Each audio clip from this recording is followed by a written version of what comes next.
Salam alaikum à tous et bonjour à tous les non-musulmans qui consulteraient ma vidéo. Cette vidéo n'est pas écrite, je vais juste me laisser parler sur un sujet parce que j'y réfléchissais depuis un moment et, euh, et je pense que c'est important de le dire. Enfin, c'est bien que ce soit clarifié cette histoire. Euh, En fait, de ce que je comprends beaucoup, c'est que les gens ne comprennent pas par rapport à l'islam que l'islam, c'est pas seulement euh, une religion. L'islam, c'est une religion, mais c'est aussi un code civil, si vous voulez. C'est aussi un livre de loi. C'est aussi une loi, l'islam. Ce qu'ils appellent vulgairement la charia, avec cette idée en tête que c'est couper des mains et couper des têtes. Ce qui, ce qui est loin d'être le cas. Euh, ce qu'il faut comprendre, et c'est vachement important, c'est que les lois civiles de l'islam, c'est pas la religion de l'islam. La religion de l'islam, c'est une chose, et le code civil de l'islam, c'est une autre chose. Et le religieux qui suit cette voie islamique, ce n'est pas le juriste qui applique la loi. Il faut bien comprendre la différence entre ces deux fondamentaux-là. Et les non-musulmans, ils font pas le distinguo, en fait. Ils n'arrivent pas à le comprendre, ça. J'en veux pour preuve Jordanix qui disait dans sa vidéo sur moi, il nous baratine, il veut nous faire croire que la peine de mort doit être décidée par un juge. Enfin, alors que c'est d'une évidence, mais enfin, c'est même pas évident, mais c'est les textes où c'est dit, quoi. Excusez-moi pour les petits bruits, j'ai le téléphone qui s'excite. Euh, donc, euh, donc il y a cette incompréhension-là entre le fait religieux et le fait euh, civil des lois. Et en réalité, la religion de l'islam est d'une douceur, mais incommensurable. Tout est pardon dans cette religion. Il n'y a que la miséricorde d'Allah qui transparaît. Et Allah nous enjoint à nous pardonner les uns les autres afin qu'il nous pardonne à nous. Je ne sais pas si vous vous rendez compte de la puissance de cette sagesse. Euh, donc, donc la religion de l'islam est extrêmement douce. Il n'y a que douceur dans cette religion. En revanche, la loi islamique est dure. Elle est très dure. Et à dessein. Moi, vous savez, j'ai grandi dans les valeurs républicaines, l'humanisme, et j'y croyais. J'y croyais dur comme fer. Pour moi, c'était hautement supérieur. Et un jour, j'ai décidé de les regarder, mais pas de l'intérieur. Parce que, vous savez, quand vous grandissez dans un élément, euh, il est très dur de comprendre ce qu'il y a à l'extérieur de cet élément, et il est difficile de considérer l'élément d'un point de vue extérieur. Je ne sais pas si je me fais comprendre. Quand vous êtes sur Terre, c'est dur de considérer la forme de la planète, alors que quand vous êtes sur la Lune, c'est plus évident. Vous voyez, c'est pareil. J'ai commencé à observer les lois de la République, l'humanisme, et ensuite quelque chose m'est apparu comme évident. Sur le papier, ces lois, elles sont très jolies, elles sont belles, elles sont pleines de vertus. Mais en réalité, elles créent un monde déséquilibré et injuste. En opposition, les lois de l'islam, elles sont dures. C'est la vérité, elles sont dures, elles sont strictes. Mais elles créent un monde équilibré et juste.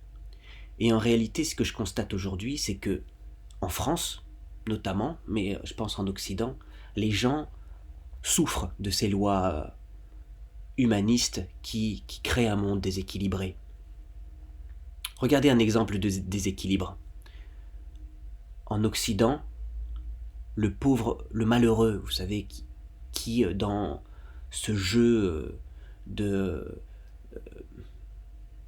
dans ce jeu de la réussite professionnelle, sentimentale, a échoué, pour raison X ou Y d'ailleurs.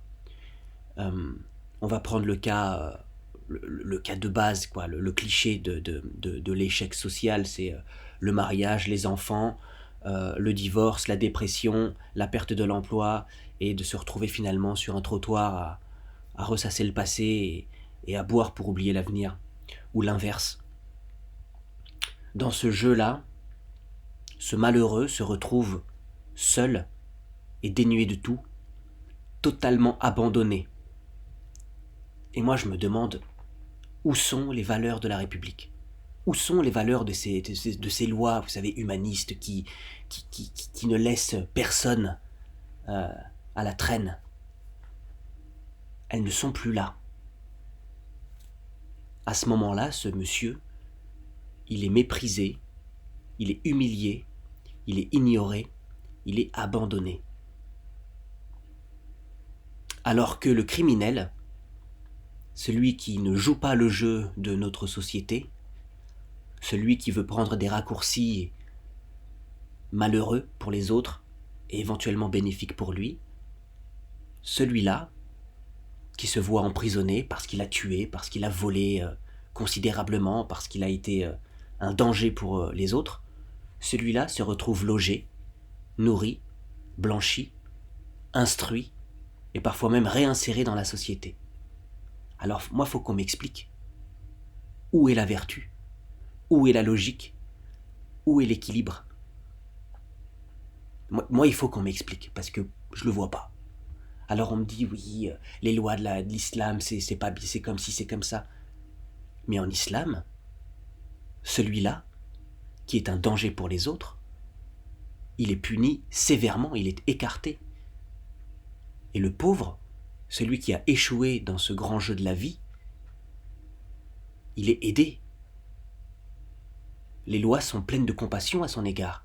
Les musulmans payent la zakat. La zakat, son premier objectif de la zakat, la taxe du musulman, c'est d'aider les pauvres.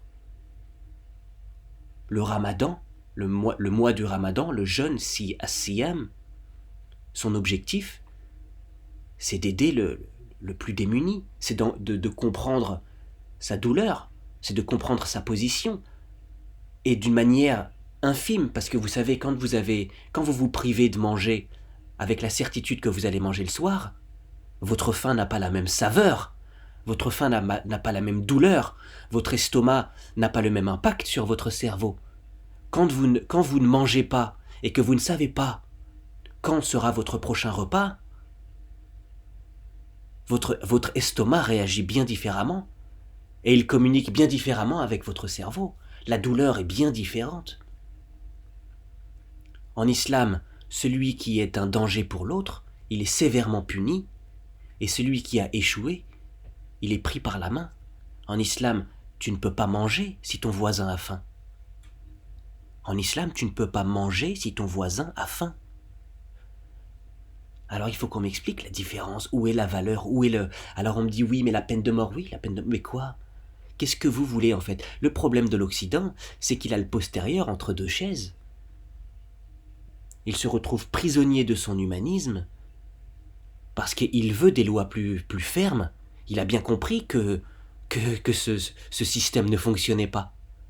Mais il est pris au piège. Pris au piège entre ces fausses valeurs qu'il défend corps et âme et le monde de tordu que ces valeurs créent, que ce déséquilibre crée. L'islam est hautement supérieur de ce point de vue-là. Alors oui, effectivement, l'islam ne prend pas la défense du déséquilibré qui tue. L'islam l'écarte manu militari, mais pour le bien-être de ceux qui jouent le jeu de la société. Nous, on fait l'inverse en Occident. On prend par la main celui qui tue, on essaye de le réinsérer, et c'est un échec cuisant. Celui qui a violé, quand il sort, il viole. Celui qui a tué, quand il sort, il tue. Celui qui a volé, quand il sort, il vole. Parce que c'est pas en prison qu'on apprend à jouer le jeu de la société. D'autant plus quand les lois sont faibles et que les cellules de ces gens-là sont mieux aménagées que mon propre appartement. Moi qui joue le jeu de la société. Vous comprenez? En islam, celui-là, on le châtie. Et c'est un exemple pour les autres qui pourraient éventuellement avoir envie de jouer aussi à ce jeu-là, ce jeu de la facilité, celui qui voudrait prendre ce raccourci au détriment de tous les autres. En islam, ceux-là, on leur dit faites bien attention à ce que vous faites. Parce que si votre profession c'est voleur, très rapidement vous ne pourrez voler qu'à une main. Oui, nous le disons, bien sûr. Mais nous ne voulons couper les mains de personne. Et il ne s'agit pas de châtier celui qui vole une pomme pour manger.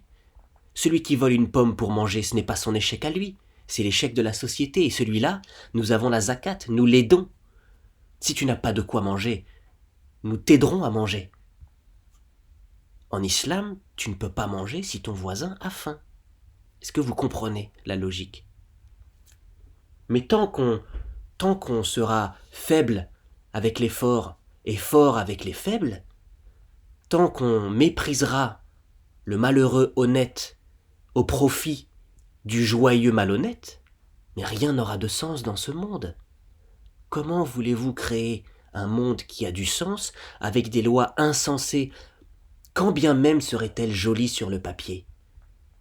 Ce monde n'a aucun sens. Et l'avenir de ce monde, la chance de ce monde, c'est l'islam.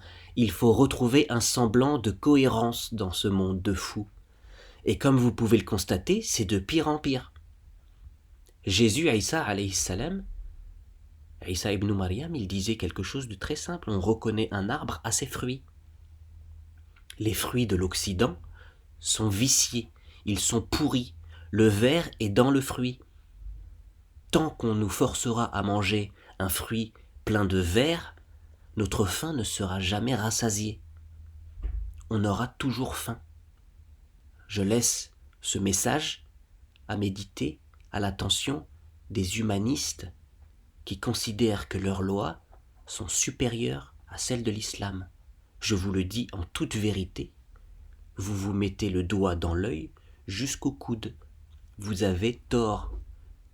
Et pour le comprendre, il faut être capable de s'extirper de la condition dans laquelle nous avons grandi, du formatage que nous avons subi, pour comprendre que rien n'est aussi monochromatique que ce qu'on voudrait bien nous faire croire. La vérité est ailleurs, comme disait Fox Mulder. La réalité est tout autre. Il faut retrouver un semblant de cohérence, être dur avec les méchants et être doux avec les gentils. Et quand vous dites ça, les humanistes hurlent que vous avez tort. Ça n'a aucun sens. Ce monde n'a aucun sens. Il faut que l'Occident comprenne que ces lois vertueuses sont des hypocrisies caractérisées. Et pour ça, il faut faire un travail sur soi déjà. Accepter que peut-être on a tort. Vous savez, moi, on me dit t'es musulman, faut que tu te remettes en question. Mais mes chers amis, moi, il y a 15 ans, j'étais pas musulman. Quand vous me dites tu ne te remets pas en question, non seulement je me suis remis en question, mais j'ai accepté en 5 ans de changer complètement ma vision des choses. Donc vous ne pouvez pas me la faire à moi. D'accord ? Voilà, donc je vous invite à vous remettre en question et à vous poser la question. Jusqu'à quand est-ce qu'on va continuer cette mascarade ? Faut-il continuer à défendre les fous au détriment des sensés ? Je vous pose la question. Voilà. Passez une bonne journée et que le Seigneur vous guide.